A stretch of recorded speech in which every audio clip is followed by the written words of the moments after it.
In August 2016, a frantic phone call was made to 911 by a woman named Pam Hupp. 911, where's your emergency? Hey, hello, there's someone breaking in my house. Help!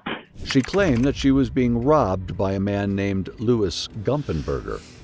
Little did anyone know, this call would set in motion a chain of events that would lead to a bizarre and twisted tale of deception, manipulation, and ultimately murder.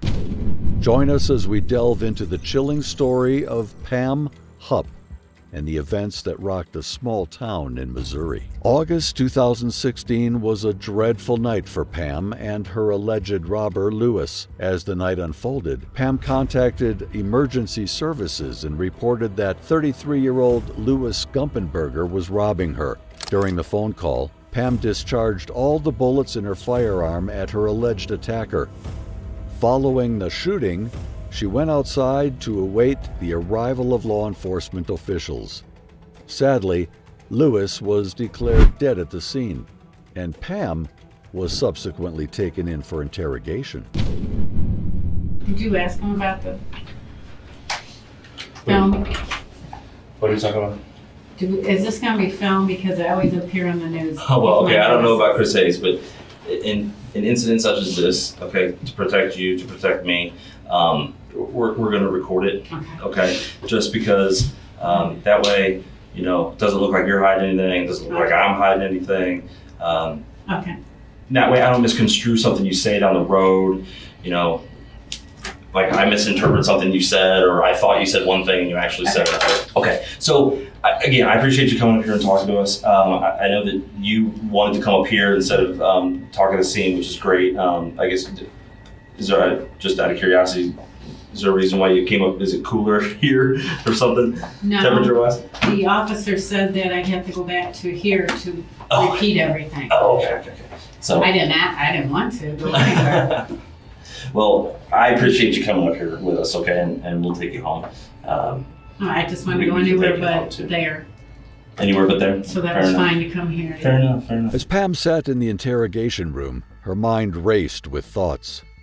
She couldn't shake the feeling that all eyes were on her, watching her every move and listening to her every word.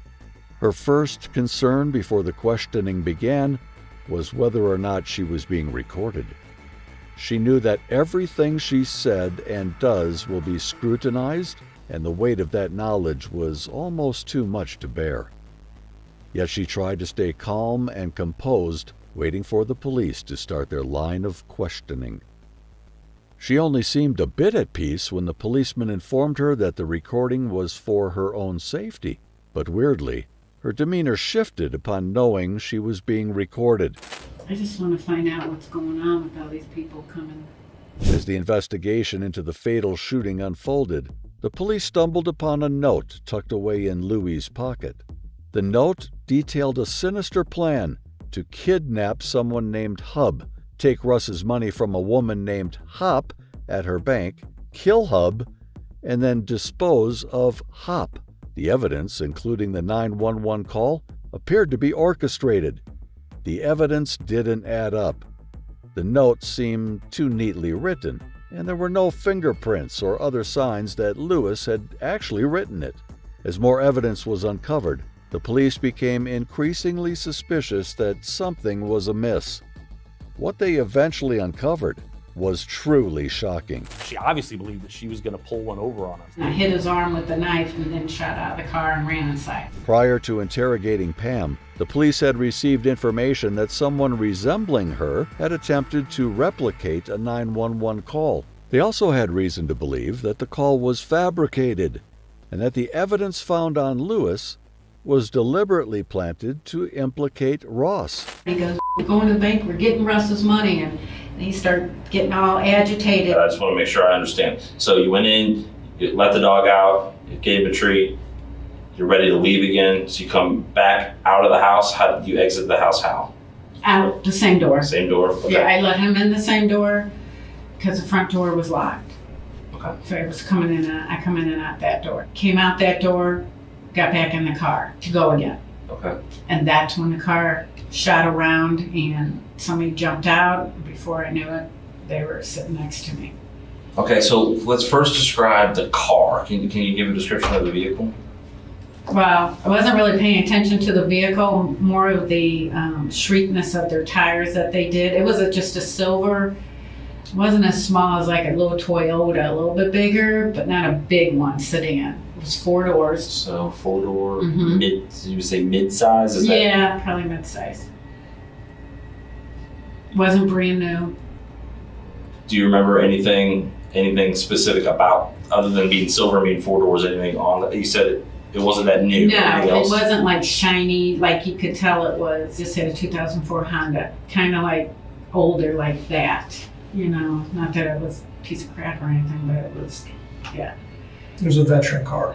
Yeah, that's all I remember about it. It was just so fast. Like I wasn't really even looking at the car. It was like, what's this hastiness that this car's doing? This quickness. I didn't know what was going on. It was getting weird. And it was like, because they tore around, he popped out, and I'm like, my first thought was, did I know him? Because they did it so fast, but then I was like, and I looked back down, and next thing I knew, he was there. So, Okay, so as I was up there for a few minutes, and I noticed that there was an orange car parked on the street. that's my next door neighbor's. It's Okay, it's broke your neighbor's down. car. Okay, Mhm. I wasn't sure. I didn't know where that It's came broke from. down. Okay. And I looked up again, the guy had shot out. When he pulled around, a guy like shot out, and I looked down again and thought, it's kind of strange. I don't even know if I thought it was strange, but it was weird. And so I looked up again as he was getting out, and he squealed right off. The guy squealed right off. Like, I assume he shut the door, but I don't even know because I wasn't looking at that. I could hear it in that, and I was more looking at like, who's getting out of the car? You know, is it somebody I know? Because they're right in front of my driveway. So that guy squeals away, the other guy jumps in the passenger seat of the car. I know you described him as having a knife in one hand and something else in He has another. Yeah, well, he had popped in when he opened up the door, and I don't know what I was thinking. I don't even know. He just was in there so fast, but I know he was jumbling something in this arm and had a knife in the other hand. And then he switched somehow. I don't know if he set his stuff down or dropped it. I don't know what he did, but he had put the knife in the other hand then. And that's when he put it up here. Okay, you're using your right hand. Are you right or left-handed? I'm right-handed. Okay. Did you use your right hand because you're right-handed, or did you use your right hand because that's how you recall it happened, or? That's how I recall that it happened. Because he had something in his right hand when he first got in, and then the first few seconds, I didn't see a knife or anything. I know he just had stuff, you know, and I was just like freaked out, and then all of a sudden he dropped stuff, and then he had a knife, so I'm guessing right.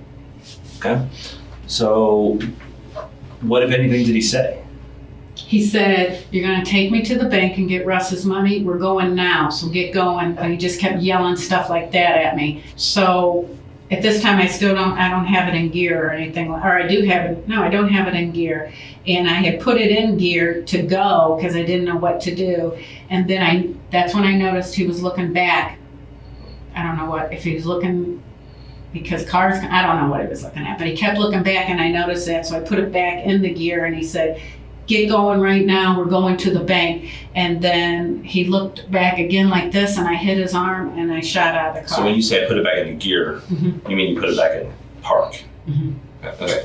So my plan was to get out of the car somehow. So when he came up and approached you at the car door and got in, the vehicle was in reverse with your foot on the brake? Yes. Okay. I don't know. I don't know if it was still in park or in reverse. I don't know. I'm not sure. Okay, so you kind of described the guy in the I think it silver. was in reverse, but I can't swear to it. I don't know if I put it in reverse when he said let's go, or if I already had it in reverse. I don't know, because I kept looking at him and kind of what the hell was going on with the situation. And next thing I know, he's there. Okay. At that point, no, you know what?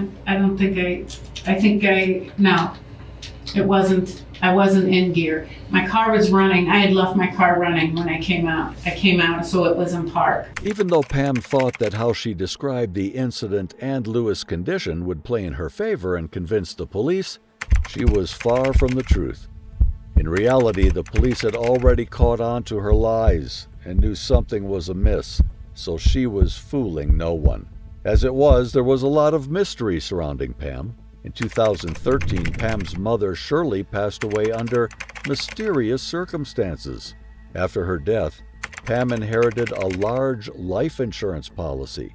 Shirley was found by her housekeeper beneath the balcony of her apartment with a broken railing.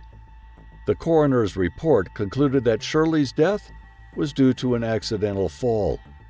However, what was strange about the incident was that there was 8 times the normal dose of the sedative zolpidem in Shirley's system, raising questions about the cause of her fall. In another instance, Pam would receive a large sum of money from the life insurance policy of a woman named Betsy Ferrier. Betsy, who was suffering from breast cancer, trusted Pam deeply and eventually named her as the sole beneficiary of her $150,000 policy. Betsy had grown wary of her husband Ross spending all of the money and believed Pam would put it to better use. As it turned out, Pam had worked hard to gain Betsy's trust before being named the beneficiary. The police later discovered that Betsy Ferrier had been poisoned with a lethal dose of antifreeze. This raised red flags, as it seemed unlikely that 2 women close to Pam would die under mysterious circumstances within a few years of each other. Before the police even interviewed Pam, they had reason to suspect that the crime scene was staged. They had received a report that someone matching Pam's description had attempted to reenact a 911 call in the area shortly before the shooting took place. When they listened to the actual 911 call from Pam, they found it suspicious. Her tone and words didn't seem to match the severity of the situation. Have you ever seen this guy before? No. Don't know him. He doesn't look like somebody you've seen somewhere before with somebody else. I mean, as you remember back, as you picture him in your mind, you cannot make any link between this guy and you. No. I mean, I wasn't looking directly at his face. I was trying not to look at him. I do know when he did get in, there was something familiar about him, but I don't know him. So I don't know if I don't know. He seemed familiar, like I should know him, but I do not know him. They also noticed inconsistencies in her story and the fact that she had fired all the bullets in her gun at Louis, which seemed excessive for self-defense. The driver of the vehicle, to the best of your ability, what you saw. Describe the guy that got in the vehicle with you. The guy who got in with me, he had on shorts. He had on blue shorts, shortish hair, sandy blonde. And now, forgive me, I did not go in the scene. I've not been in the scene. Okay. So is he a white male, black male? Oh, I'm sorry. Hispanic male? He's white male. White male. He was taller than me. He had blue gym shorts on, and some sort of t-shirt, and sandy blonde hair, and I want to say his eyes were blue, but I'm not sure. It's not like they were like a bright blue or anything like that, noticeable. But I want to say they were light colored eyes. They weren't brown. Okay. I don't think. I could be wrong. I really wasn't looking at his face. All I saw was like a dark dome, but short hair like you. Right. Short, maybe not quite as short, but it was dark. Taken together, all of these factors led the police to suspect that Pam was involved in the murders and was attempting to frame Russell, Betsy's husband, for them. They would need to question her carefully to see if they could find evidence to support their theory. All the hours that we put in to get to the truth, and then to know that the whole time she was not being truthful with us. The police officers couldn't help but feel a sense of unease as they sat across from Pam.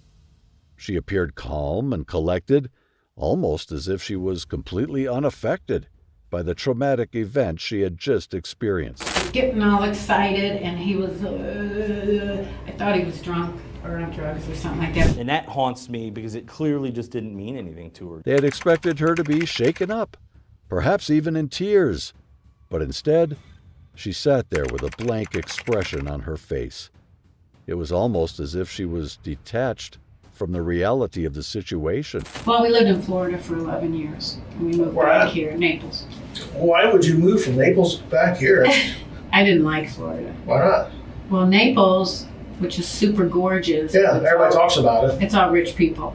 There you go. So, well, it's a service town. There's no real industry. I got The you. biggest employer was the school district. Yeah. We had our own business down there. We did Okay. plantation shutters, but when we were down there 11 years, we did that and sold it and moved back after my dad died because my mom couldn't handle.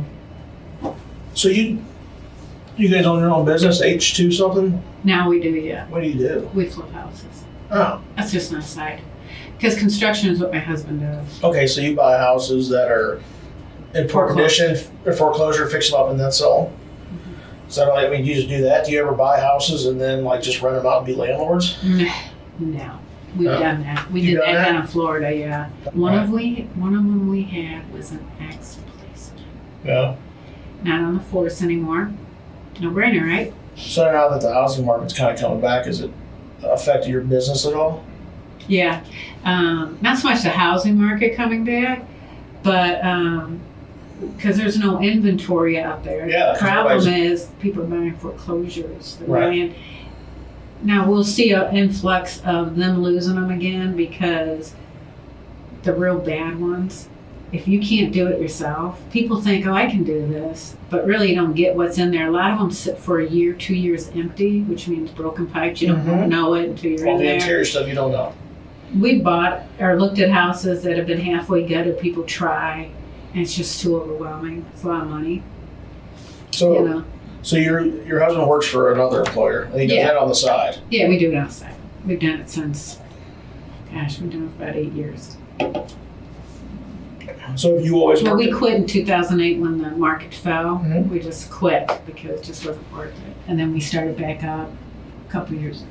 Have you always worked in that type of? You've always worked in that industry, I work in insurance. We've always renovated our own houses, right? so Yeah, if you can do it, then there's deals out there. It's not bad. there extra is. money. The deals aren't out there anymore. That's Well, the no, problem. I understand. I'm saying if they are. No, I mean like, but the no inventory means banks are cranking up the prices of foreclosures. Right. Now your husband works in construction. Is that he also doing carpenter type stuff there too? Then. Yeah, they do everything.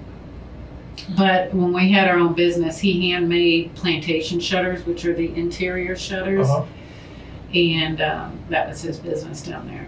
My brother-in-law lives in Arizona. His is a dry heat, and he said, hot, still hot. Because it's always 100-something there. He's in Phoenix I know. or Tucson.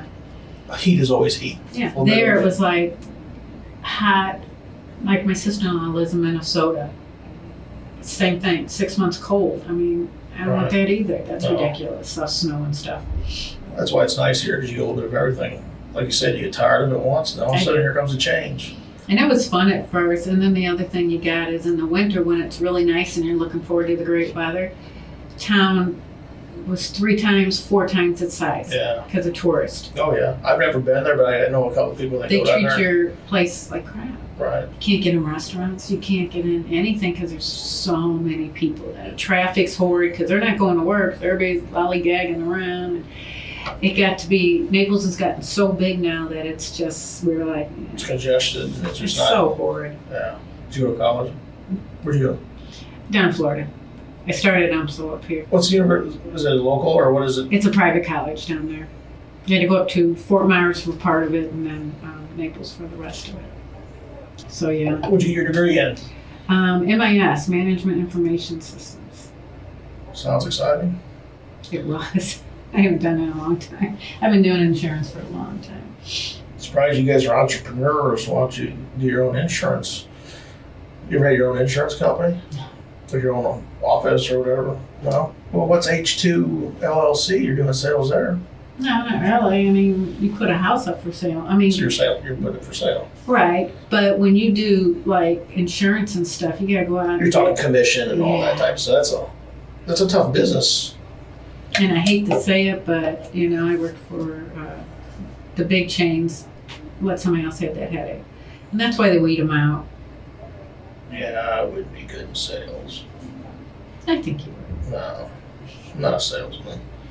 I hope she got that on film. I don't know if she did I don't think she did my forearms. I just noticed that scratch. She did my uppers and my hands, but I don't think she did that. I just noticed it. Let me see what she said. Well, it is a I big had some deal. bruising starting up there. But you're not sure if she got the scratch there? Well, I did this for my hands. I don't think she took it on my arm. As they tried to make small talk with her, asking about her hobbies and interests, the officers couldn't help but wonder what was going on inside her head. They had a hunch that there was more to this story than what met the eye. They needed to dig deeper and find out the truth. The room was filled with eerie silence as they waited for their bosses to give them the green light to continue the interrogation. Little did they know that what they were about to uncover would shock them to their very core.